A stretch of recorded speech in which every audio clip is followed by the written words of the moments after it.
Mga kabisdak, sa video na to, ito po yung gagawin natin na hardbound. 10 piraso po na makakapal. Oh no! Wala po siyang trim. Kaya ganyan lang po siya mga kabisdak, no? Katahi na, may ply lip na din po. So ito po yung cover niya mga kabisdak ko. 10 piraso. Yan, so mayroon akong mga tutorial mga kabisdak, kaya hindi ko na pinapakita itong kabuuhan talaga kung paano gumawa nito. Kasi mayroon naman akong mga video tutorial na nagawa na kung paano siya magtahi, magbutas, mag-assemble ng cover. So hindi ko na pinakita ito. So, panoorin nyo na lang yung mga dati kong video kasi pare-pareho lang naman po yan paglagay.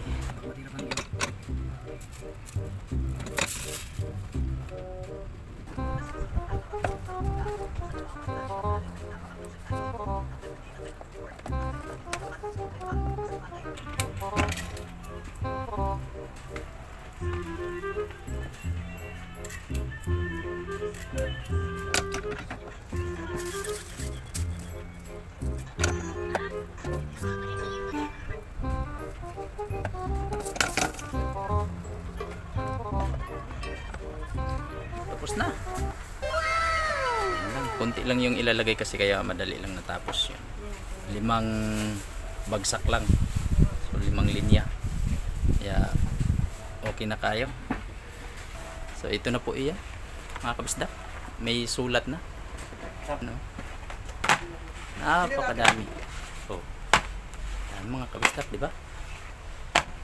Yan. 10 piraso na hardbounds. Alright, so ayan. Palistikan na namin to, tapos kabit na natin to papel sa cover. Ito po ay resibo po ng mga yan, Kingsway ham and sausages.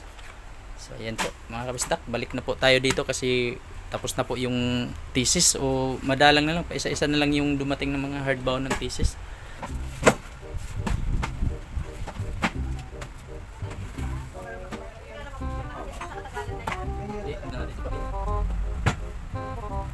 Wala ito ring.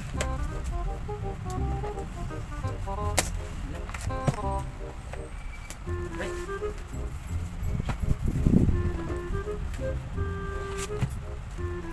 Pinaplastic na ng ating kasama. Rugby, tapos plastic na po yan mamaya.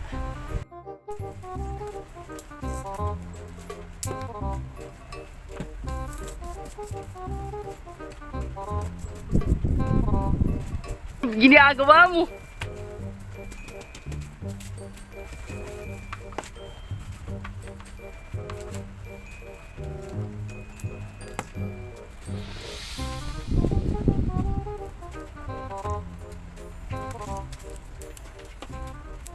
One down. One down na. Ayan sila. Alright. Good na good mga kabisdak.